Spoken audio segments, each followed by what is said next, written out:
स्वराज मराठीमध्ये आपलं स्वागत आहे. सर्वसामान्यांचा आवाज, निर्भीड, बेधडक, स्वराज मराठी.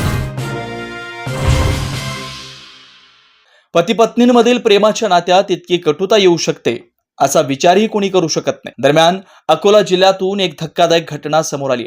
पतीने स्टेटस ठेवत आपलं आयुष्य संपवलं. धक्कादायक बाब म्हणजे पतीने आपल्या सुसाईड नोटमध्ये मृत्यूनंतर पत्नीला आपला चेहरा दाखवू नका अशी शेवटची इच्छा व्यक्त केली. अकोला जिल्ह्यातील तेल्हारा तहसील कार्यालयाअंतर्गत कार्यरत पटवारी तलाठी शिलानंद तेलगोटे यांनी गळफास घेऊन आत्महत्या केली. व्हॉट्सअपवर स्टेटस ठेवून तेलारा येथील MIDC मध्ये त्यांनी गळफास घेतल्याची माहिती आहे. पत्नीच्या सततच्या त्रासाला कंटाळून आत्महत्या केल्याचं त्यांनी स्टेटसमध्ये नमूद केलं. पत्नीकडून आर्थिक आणि मानसिक छळ केल्याचा आरोप त्यांनी आपल्या सुसाईड नोटमध्ये केला.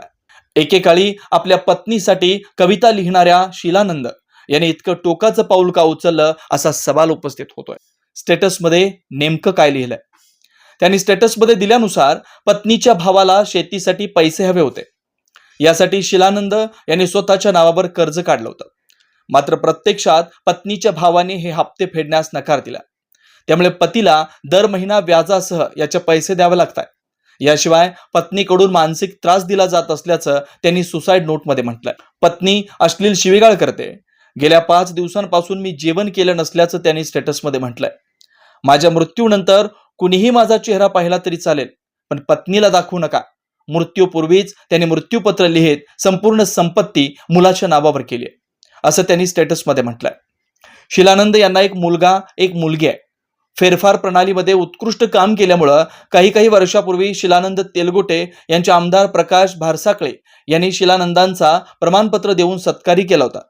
शिलानंद तेलगोटे अकोटेतील रहिवासी असून तेल्हारा तहसील कार्यालयात कार्यरत होते. 12 मार्च रोजी त्यांच्या लग्नाचा वाढदिवस असतो. 4 वर्षापूर्वी त्यांनी एक फेसबुक पोस्ट करून आपल्या पत्नीसाठी कविताही टाकली होती.